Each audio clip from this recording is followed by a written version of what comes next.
What's up, guys? That made my ears ring. I'm going to talk wrestling. So, if you're not into wrestling, I suggest you click off the video. I'm not going to be offended. Alright? If you don't like wrestling, click off the video. I'm going to talk a little bit about AEW, and I'm going to talk about WWE. This is the night after WrestleMania Night 2. I'm going to say a few things. So, recently, up until the past month or so, I've been a real AEW guy.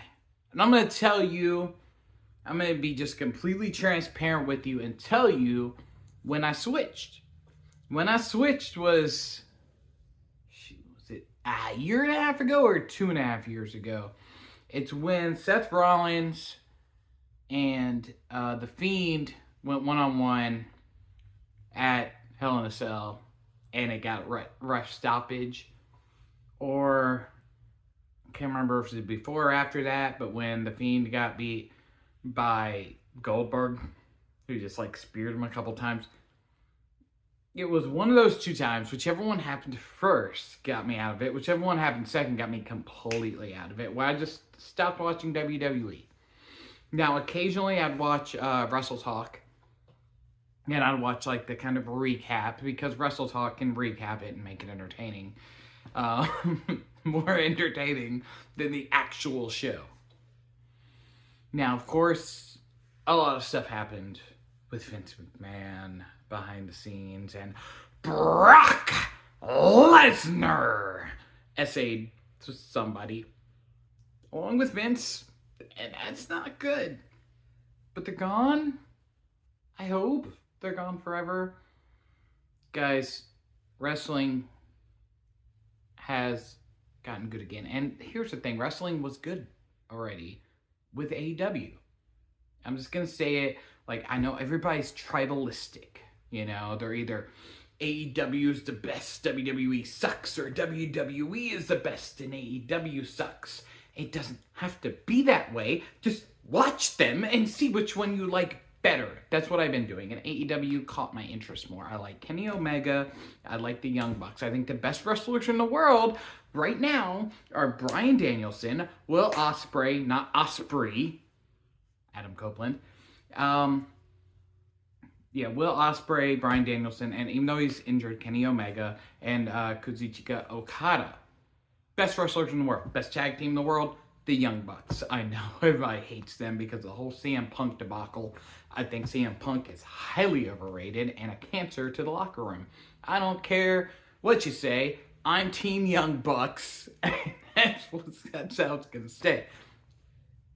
FCM Punk, alright? I hate the guy. I hate him, okay? So, that being said, you see my biases, right? I have biases, and I can recognize that. I am a mark for the Young Bucks and Kenny Omega. 100%, I'm on their side regardless. They can, do horrible things, and I'm still on their side. And I hate CM Punk. But, let's just take an unbiased look at WrestleMania. Okay, so you have WrestleMania Night 1. Alright, first off, the only match on that was bad, and it wasn't the one I was expecting to be bad. I was expecting a Luchador match to be bad. That was awesome. The match I was expecting, that one of the ones I wasn't expecting to be bad was Jey Uso versus Jimmy Uso, and it was bad. And the funny thing is, it was bad because of one thing people always accuse the Young Bucks of. All they do is super kicks, which is completely not true if you've seen a Young Bucks match in the last 4 years, okay? Super kicks, do they play a factor? Yes. Are they all they are? No. But that's pretty much all it was. Super kick, super kick, super kick. Oh, he's mean. Super kick, super kick, super kick. Slap. Then another super kick. Oh, he's mean. And it just went back and forth, and it was very boring. But what made up for that was Sami Zayn versus Gunther. That match was incredible. And the Sami Zayn victory, I just want to say this, Paul Levesque has made the Intercontinental Championship feel like something special, which I haven't felt since freaking mid-90s. That's not an exaggeration, guys. This hasn't felt important since Shawn Michaels held it. In my opinion, you may have a different opinion, but in my opinion, that's the last time it felt relevant until now. He had Gunther with his long reign and Sammy just getting it, and it was amazing. Amazing. And then you have The Rock, right? And I'm thinking, you have The Rock in the main event of night 1. You can't possibly top that in night 2. But you have the smart decision, the kind of predictable decision, right? That The Rock and Roman Reigns will win through a lot of cheating. And they do, and you kind of expect it. You're not happy about it, but you expect it. Okay, that's cool. Then you go to night 2. You have some awesome matches. You have Bayley, Bayley is so freaking consistently good. And I think Paul Levesque said it after their press conference, like, she gets overlooked because she's just so consistently good. It's not that she's boring, it's that she's consistent and she's good, and she gets overlooked. She was great. Anyway, the whole night was great. Night 2 was great. But then you have to live up to The Rock being in the main event. Guys, when Cody and Roman stood face to face, mano a mano, it felt big. It felt huge. It felt like the night 2 main event of main events. It was just built that way. And the cold crowd, sorry Philly, but I don't know if it was the audio, the way they did it, the crowd seemed cold for most of both nights, was on fire for this match. We wanted Cody, right? I wanted Cody. I've been a Cody mark since AEW. Because let's look at where Cody came from. Let's forget how long this video is for a second. Let's take a look back. He was Stardust. He was demoted from Dashing Cody Rhodes, which is already a bad gimmick, to Stardust. He was nothing. And he could have kept being nothing. WWE probably wasn't going to let him go. I mean, they let go of a lot of people, but he's a Rhodes. They probably would have been like, let's keep him in. Let him be Stardust. He said, no. I'm going to bet on myself. And that's something, it's a personal thing that I've been going through recently, but I also think it's a personal thing a lot of people have been going through. Because at every point in our life, sometime we have to look at ourselves and think, am I good enough to do this thing? And you have to bet on yourself. And let's see what Cody betting on himself means. He said, you know what? I'm better than Stardust. And I'm going to go prove it. And he left WWE. He left the company. The one company. Guys, when I used to watch WWE, I didn't know anything about the outside. I didn't know about NJPW. I didn't know about Ring of Honor. I knew Impact was kind of still a thing, but I didn't know anything about them because no one watched them. I just figured he left pro wrestling. That's what most people probably thought, because WWE back then didn't mention other companies because other companies weren't relevant. But Cody made them relevant. He joined, first off, he joined the hottest faction. He joined the Bullet Club. And let's be honest, people like Kenny Omega and the Young Bucks were huge in the indies, so he's going to get big with the people in the indies.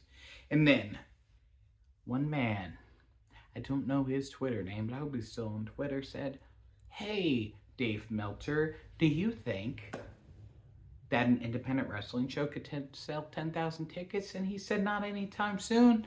And Cody said, I'll take that bet.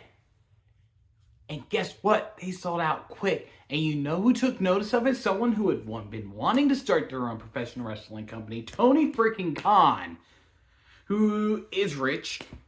His dad is richer. As a family, they're worth more than Vince McMahon.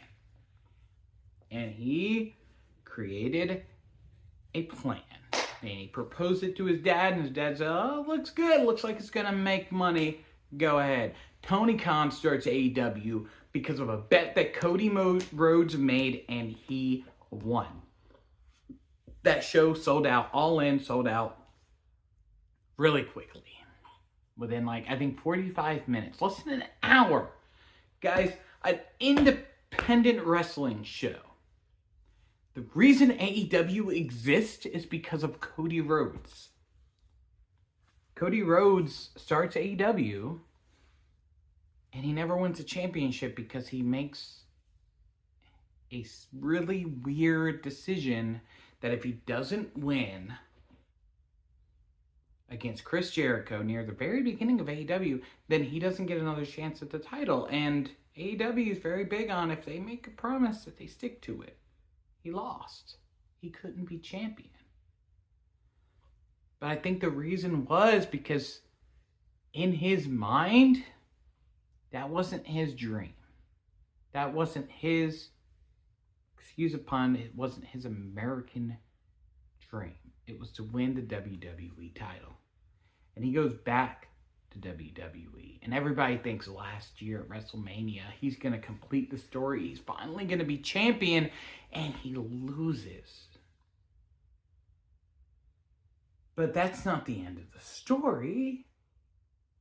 Because the end of the story, he has to have that moment, but he has to have it at WrestleMania. He has to have it at the biggest, the grandest stage, or it just feels like it doesn't mean as much. So in order to do that, he has to stay relevant for a whole nother year. But he is going to do it. He's going to finish his story. Then The Rock comes into play. Look, WWE's in a new era. Vince is gone. Paul Levesque is running the show. And guys, he's running it great. Right? I've been invested the past few months in WWE, which I wasn't before. I was all about AEW. AEW's all over the place. They're throwing everything at the wall to see if anything sticks, like WCW back in their later days. While WWE is throwing things at the wall like, let's see if this works. If not, it's cool. We can just scrap it because we're on top. And they're making some good decisions, guys.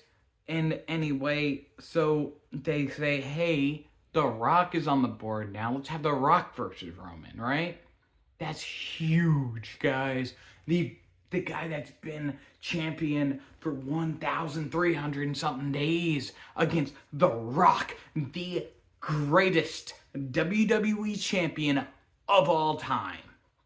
I'm not even going to say it's disputable, because everybody's saying, oh, maybe Stone Cold? No, because The Rock is made to Hollywood. Everybody loves The Rock, right? So Cody comes out there, he puts over The Rock, he's like, I'm going to challenge you for the title, but not at WrestleMania. And the world goes crazy for Cody. And I freaking, one of the things I love is a couple people told me that I talked to about it. I'm like, they did my boy Cody dirty. And they're like, Cody's a mid-carder. This is bigger. Roman versus Rock is bigger. I'm like, does a mid-carder get trending #1 on Twitter with a "We want Cody"? Here's the thing. They pivoted, guys. That's the difference. Because when Vince would do things that wasn't in line with the fans, like The Fiend losing to Goldberg and people chanting bullshit at the end of it, he laughed. Paul Levesque looked at it, and I'm sure Dwayne looked at it. I'm sure Cody looked at it, and I'm sure they all had a conversation together.